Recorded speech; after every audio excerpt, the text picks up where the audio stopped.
மனோகாரகன் என்ற பெயரும் மனுஷங்களோட மனசை இயக்குபவரும் ரொம்பவே அழகானவர்.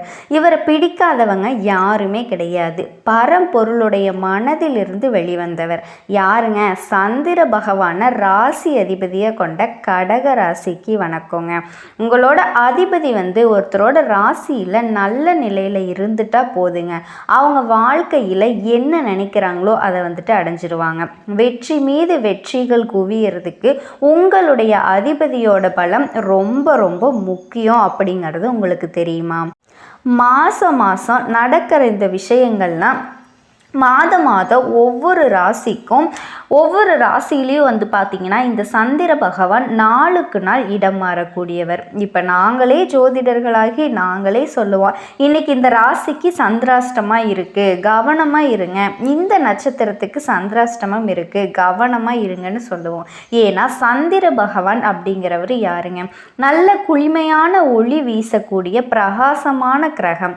இவர் ஒரு ராசியிலேயோ இல்லை ஒரு நட்சத்திரத்திலேயோ அஷ்டமத்தில் இருக்கிறப்போ, அதாவது ஒளி இல்லாமல் இருக்கிறப்போ அந்த மனுஷனோட வாழ்க்கையில் அந்த ஜாதகக்காரருக்கு பிரச்சனை வரும். ஏதாவது ஒரு வகையில் வம்பு வழக்கு வர்றது, அடிபடுறது, சண்டை சச்சரவில் மாட்டுறது, இந்த மாதிரி அதீத சங்கடங்கள் அந்த நாளில் வரும் அவங்களுக்கு. இதனால தான் நம்ம இந்த ராசிக்கு சந்திராஷ்டமம், இந்த நட்சத்திரத்துக்கு சந்திராஷ்டமம் அப்படின்னு நம்ம சொல்கிறோம்.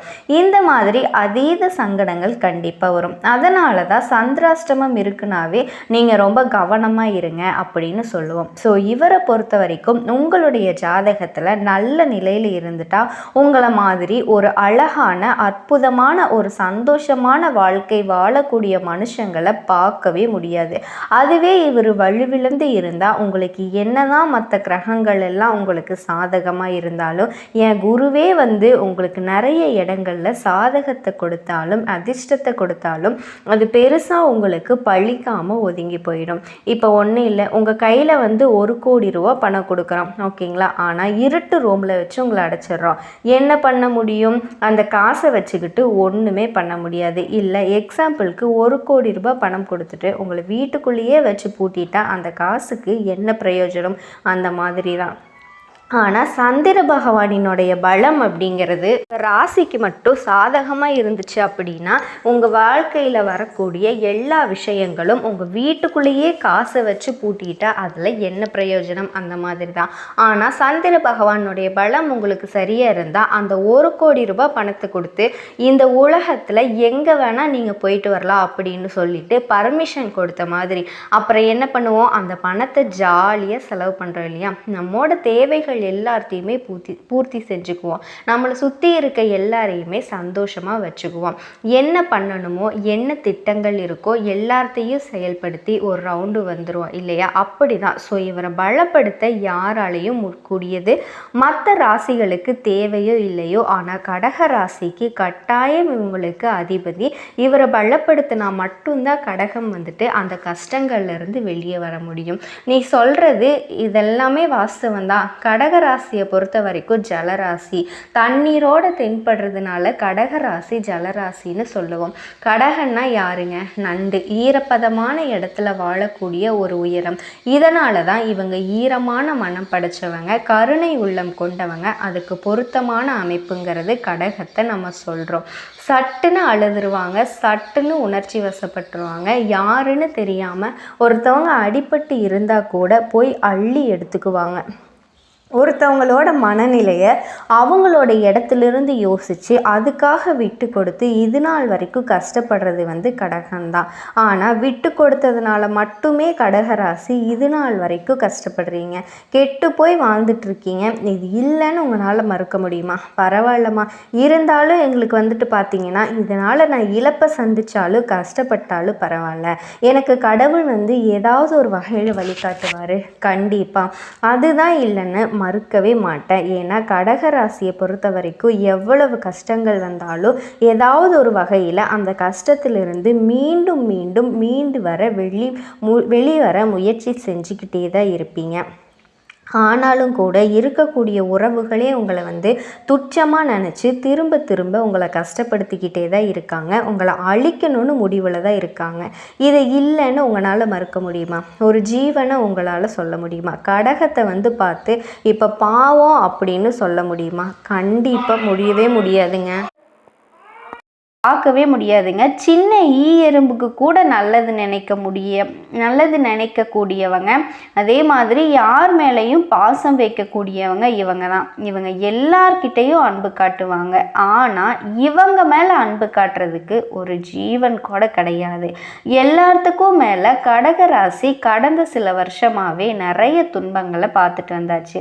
எடுக்கக்கூடிய முயற்சிகள் எல்லாமே தடைகளை சந்திச்சுட்டு வந்தவங்க. எடுத்த காரியங்கள் எல்லாமே தடைன்னு மட்டுமே பார்த்துட்டு வந்த உங்களுக்கு அந்த நிலை வந்துட்டு இப்போ உங்களுக்கு மாறப்போகுது. குறிப்பாக இந்த ஜூன் மாதத்தில் 15 நாட்கள் அப்படிங்கிறது பெரிய வளர்ச்சியை நோக்கி செல்லக்கூடிய காலகட்டமாக இருக்க போகுது. எந்த காரியத்தை நீங்கள் செஞ்சாலும் சரிங்க, வெற்றி இருக்குது. ஆனால் அந்த விஷயத்தை நீங்கள் எச்சரிக்கையாக செய்யணும். கடகத்தை பொறுத்த வரைக்கும் எல்லாரும் ஈஸியாக கண்டுபிடிச்சிடுறாங்க இல்லையா? இந்த புள்ள என்னதான் அடுத்து பண்ண போகுது, இந்த பையன் என்னதான் பண்ண போகிறான் அப்படின்னு. ஏன்னா நமக்கு தான் ஒளிவு மறைவெல்லாம் தெரியாது இல்லையா? நம்ம என்ன செய்ய போகிறோங்கிறத அடுத்தது தெரிஞ்சுக்கிட்டாவே போதும். அந்த ரிசல்ட்டை அடுத்தவங்களே முடிவு பண்ணிடுவாங்க. நம்மளும் வந்துட்டு அதை அசால்ட்டாக விட்டுறோம். சரி விடு பார்த்துக்கலாம் அப்படிங்கிற மாதிரி என்னதான் வந்து இத்தனை நாட்களாக தடைகள் இருந்தாலும் சரிங்க, கடகராசிக்காரங்க ஜூன் மாத தடைகளை உடைக்க போகிறீங்க. பணமழை கொட்ட போகுது.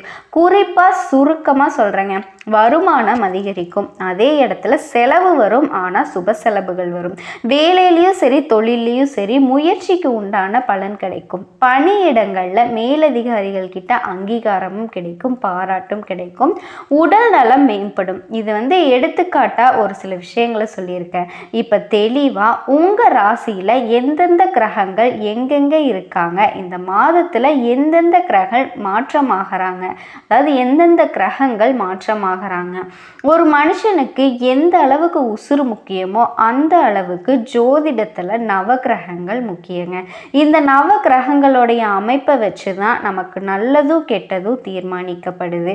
கடக ராசிகளுக்கு பொதுவாக சொல்லணுன்னாவே உங்கள் ராசியில் எந்தெந்த கிரகங்கள் எங்கெங்கே இருக்க போகிறாங்க இதை பொறுத்து பலன்கள் சொல்லப்படுது. இப்போ தலைப்பை பார்த்துருப்பீங்க, ஜூன் 15 முதல் தலைகீழாக மாறப்போகும் குடும்ப வாழ்க்கைன்னு. அது மட்டும் இல்லாமல் மறுபிறவி எடுக்கக்கூடிய நேரங்க. கடக ராசிக்காரங்க ஜூன் மாதம் 7ஆம் தேதிக்கு பின்னாடி உங்கள் வாழ்க்கையில் நிகழக்கூடிய அதிசயங்களும் என்ன அப்படிங்கிறத தெளிவாக பார்க்கலாம். கடக ராசி புனர்பூசம் நட்சத்திரம் 4ஆம் பாதம், பூசம் நட்சத்திரம், ஆயில்யம் நட்சத்திரம். உங்கள் ராசியில் கிரக நிலைன்னு பார்த்தோன்னா ராசியில் சந்திர பகவான் உங்களுடைய அதிபதி. அவர் கூடவே பூமிக்காரகன்னு சொல்லக்கூடிய செவ்வாய் பகவான் 2 பேர் கூட்டணியில். அடுத்தது தனவாக்கு ஸ்தானத்தை பொறுத்த வரைக்கும் பாம்பு கிரகம்னு சொல்லக்கூடிய கேது பகவான். அடுத்தது அஷ்டமஸ்தானத்தை பொறுத்த வரைக்கும் சனீஸ்வர பகவான். அவர் கூடவே பாம்பு கிரகத்தில் முதல்ல இருக்கக்கூடிய ராகு பகவான். ஸோ இவங்க 2 பேரும் கூட்டணியில். அடுத்து தொழில் ஸ்தானத்தை பொறுத்த வரைக்கும் சுக்கிர பகவான், லாபஸ்தானத்தை பொறுத்த வரைக்கும் சூரிய பகவான். அவர் கூடவே புதன் பகவானும் கூட்டணியில் இருக்காரு. அடுத்தது அயன சயன யோகஸ்தானத்தை பொறுத்த வரைக்கும் தேவர்களுக்கும் குருவான குரு பகவான்.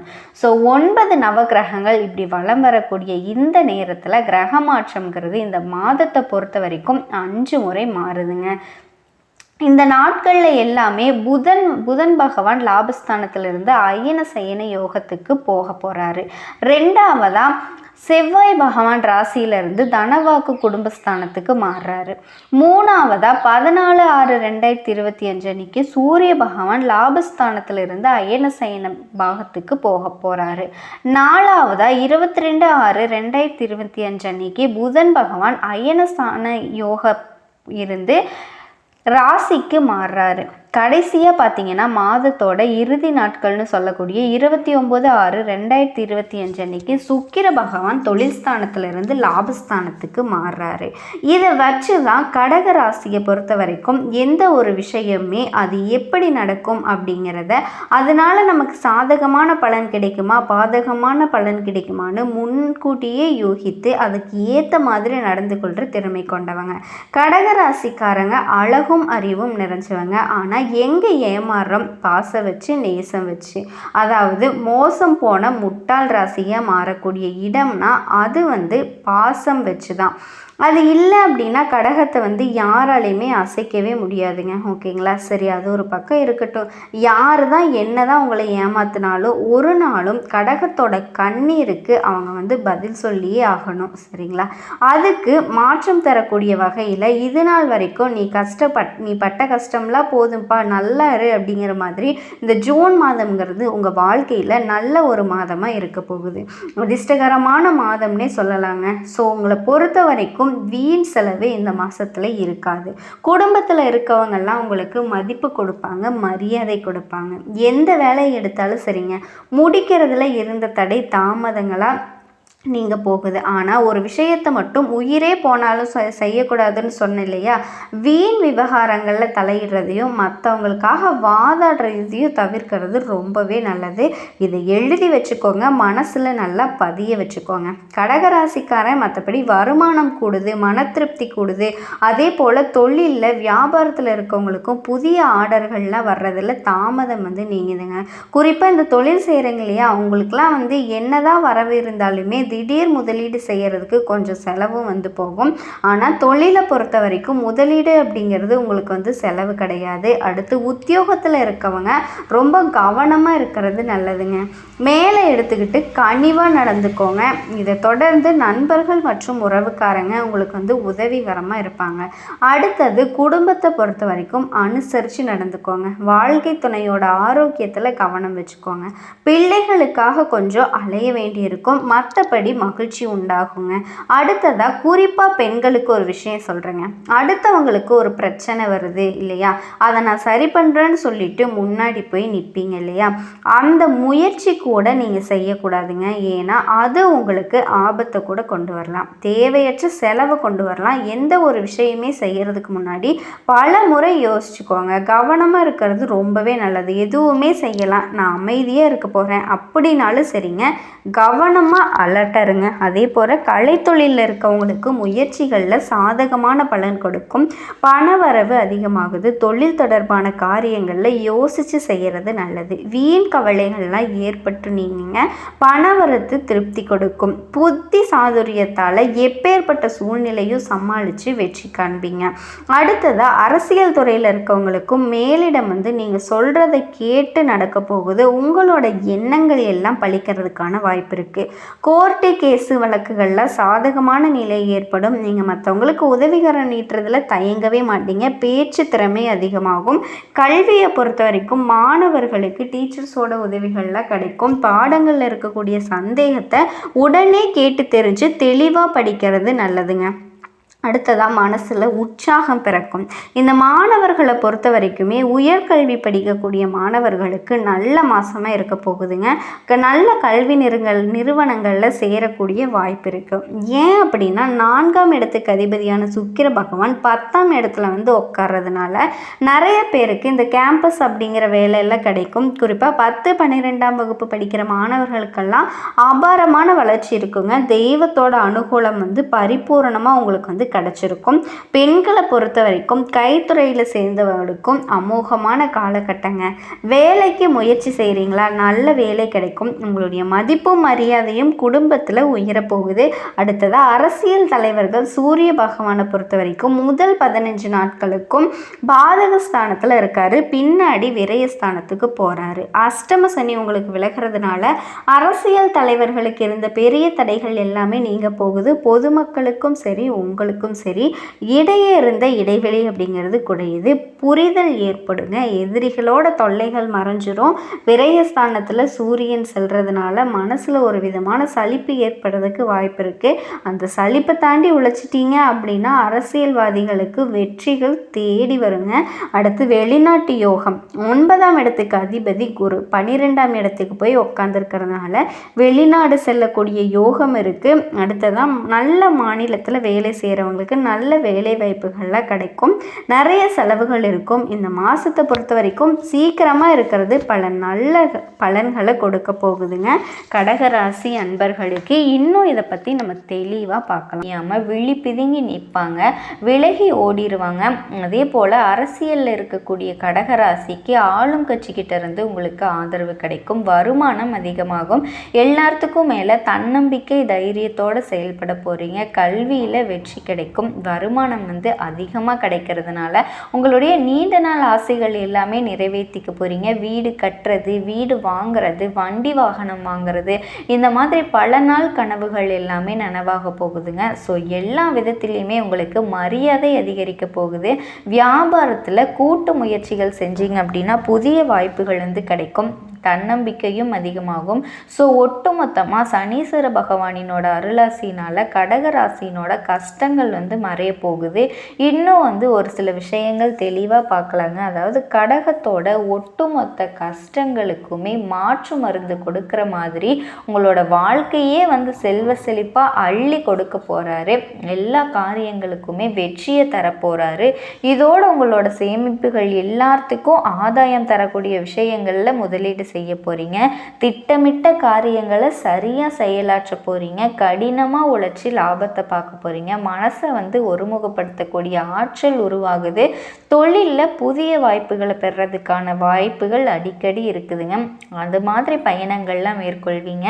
சொத்து விவகாரங்களில் இருந்த வில்லங்கள் எல்லாமே விலகுது, சமுதாயத்தில் உயர்ந்த பதவிகளை பெற போகிறீங்க. இதோடு உங்களுடைய உடன்பிறப்புகள் எல்லாம் உங்ககிட்ட இணக்கமாக செயல்பட போகிறாங்க. சின்ன முதல்ல கூட பெரிய வெற்றிகளை காண போகிறீங்க. ஆதாயம் தரக்கூடிய தொழில்களை தொடங்க போகிறீங்க. தொலைவில் இருக்கிற புண்ணிய ஸ்தலங்களுக்கு போயிட்டு வரக்கூடிய ஆன்மீக பயணங்களை மேற்கொள்வீங்க. அது மேற்கொண்ட பலருக்கு இது நாள் வரைக்கும் இருந்த உடல் உபாதைகள் எல்லாமே விளங்குதுங்க. தன்னம்பிக்கை தைரியத்தோட உங்கள் திறமைகள் பளிச்சிட போகுது. குழந்தைகள் கண்டிப்போட வளர்க்க போகிறீங்க. அதே நேரம் அவங்களோட மகிழ்ச்சிக்காக சுற்றுலா போயிட்டு வர்றதுக்கு வாய்ப்புகள் இருக்குங்க. எந்த ஒரு விஷயத்தையுமே இது நாள் வரைக்கும் குழப்பத்தோடு அணுகிட்டு இருந்த கடகராசிக்கு இனி பதட்டம் இல்லாமல் பயம் இல்லாமல் செயல்பாடுகள் எல்லாத்தையும் அழகாக செஞ்சு முடிக்க போகிறீங்க. அதே மாதிரி உங்களுடைய நெருங்கிய நண்பர்கள் உங்களை ஏமாற்ற முயற்சி பண்ணால் கூட சரி அவங்களாதான் குழம்பி போவாங்க. அதாவது கடகராசிக்காரர்களே, நீங்களே என்னை ஏமாத்து அப்படின்னு போய் நின்னாலுமே அவங்க உங்களை ஏமாத்துறாமல் சனி பகவான் தடுத்து நிறுத்திடுவார், இந்த சனீஸ்வர பகவான். இதோட இது நாள் வரைக்கும் கடகராசிக்காரங்க என்ன பண்ணீங்க? முன்னெச்சரிக்கை எதுவுமே கிடையாது, எந்த ஒரு திட்டமிடுதலும் கிடையாதுன்னு சுற்றிக்கிட்டு இருந்தீங்க. இனி உங்களுடைய செயல்பாடுகளில் முன்னெச்சரிக்கையை எடுத்து வைக்க போகிறீங்க. ஒரு விஷயத்தை மட்டும் இருந்து உசுரே போனால் கூட செய்யக்கூடாதுன்னு நினச்சிங்கன்னா, அதாவது எடுத்த காரியங்களை உங்கள் ரகசியங்களை யார்கிட்டையும் பகிர்ந்து கொள்ளக்கூடாதுங்க. மற்றபடி உங்களுடைய கருத்துக்களை எல்லாருமே ஏற்றுக்குவாங்க. அதுலேயும் எச்சரிக்கை உணர்வோடு தான் செயல்படுத்தணும். அதாவது நம்ம சொல்கிறதெல்லாம் கேட்குறாங்கப்பா அப்படின்னாவே போகுதுங்க. இந்த கடகராசிக்கு என்ன பண்ணால் கடகன்னு ஃபுல்லாமே சொல்லிடும். சொல்கிற வரைக்கும் இதுக்கு தூக்கமே வராதுங்க. ஆனால் பின்னாடி நிறைய ஏமாற்றத்தை சந்திச்சிருப்பீங்க. ஸோ அது வேணால் கொஞ்சமாவது விழிப்புணர்வோடு செயல்பட்டீங்க அப்படின்னா நல்லாயிருக்கும். அதே போல் கடினமான வேலையை கூட சுலபமாக செஞ்சு முடிக்க போகிறீங்க. வருமானம் சீராக இருக்கும், கடன் ஏற்படாது, கடனை இருக்கிற கடனை அடைச்சிருவீங்க. செய்யக்கூடிய தொழிலில் இருந்த போட்டிகளை சாதுரியமாக எதிர்கொள்வீங்க. தெய்வ வழிபாடுகளில் நம்பிக்கையோடு ஈடுபட போகிறீங்க. கையில் பணப்புழக்கம் நல்லா இருக்கும். அதே போல் அனாவசியமான செலவுகளை தவிர்க்கிறது உங்கள் கையில் தான் இருக்கும். உங்கள் நடை உடை பாவனைகள் எல்லாத்துக்குமே அழகு கொடுங்க. புதுசாக வண்டி வாகனம் வாங்கக்கூடிய யோகம் இருக்குது. எதிர்பாராத பயணங்களை அதிர்ஷ்ட வாய்ப்புகளை பெறுவீங்க. அதே போல் உத்தியோக பணிகளில் இருக்கீங்க அப்படின்னா கடினமாக உழைச்சாலும் அதுக்கு மேலே ஏதாவது ஒரு கொத்தாங்குறையை சொல்லிகிட்டே இருந்திருப்பாங்க. ஆனால் இனி அவங்களே நினச்சாலும் உங்களை கொத்தும் குறைகளை சொல்ல முடியாது. அந்த அளவுக்கு வாய்ப்பு இல்லாமல் போகும். அதே சமயம் சக ஊழியர்கள் உங்களுக்கு உறுதியாக நிற்பாங்க. இதை விட சிறப்பாக சொல்லணுன்னா எப்பேற்பட்ட நெருக்கடியுமே சமாளிக்கக்கூடிய சாமர்த்தியசாலியாக வலம் வர போகிறீங்க. சிலருக்கு அலுவலகம் ரீதியாக வெளியூர் செல்லக்கூடிய வாய்ப்புகள் இருக்கும். வெளியில் தங்கி பணிபுரியக்கூடிய சூழ்நிலையும் உருவாகுதுங்க. அதே போல் அலுவலகத்தில் கடன் கிடைக்கிறதுக்கும் வண்டி வாகனம் வாங்கக்கூடிய வீடு கட்டுறதுக்கு யோகம் இருக்குது. வியாபாரிகளுக்கு கொடுக்கல் வாங்கல் விஷயங்களில் எந்த ஒரு குறையுமே இருக்காதுங்க. இருந்தாலும் கொடுக்கல் வாங்கலில் எப்போவுமே கடகராசி கொஞ்சம் கவனமாகவே இருக்கணும். கூட்டாளியை ஆலோசிச்சிட்டதுக்கு அப்புறமா தான் எந்த ஒரு விஷயத்துலையும் முதலீடு நீங்கள் செய்யணும். கூட்டு தொழில் போட்டிருக்க நீங்கள் தனியாக ஒரு முடிவு எடுக்காதீங்க. அதே போல் தேவைக்கு ஏற்ற மாதிரி பொருட்களை வாங்கி விற்க பாருங்கள். விலைவாசியை தெரிஞ்சுக்கிட்டு அந்த மாதிரி விலையை நிர்ணயித்து அதை நிறைவாக பெறுறதுக்கு வாய்ப்பு இருக்குது. அதே மாதிரி அரசியல்வாதிகளுக்கு எல்லாரையும் அரவணைச்சு போவீங்க. கட்சி மேலிடத்தில் உங்களுக்கு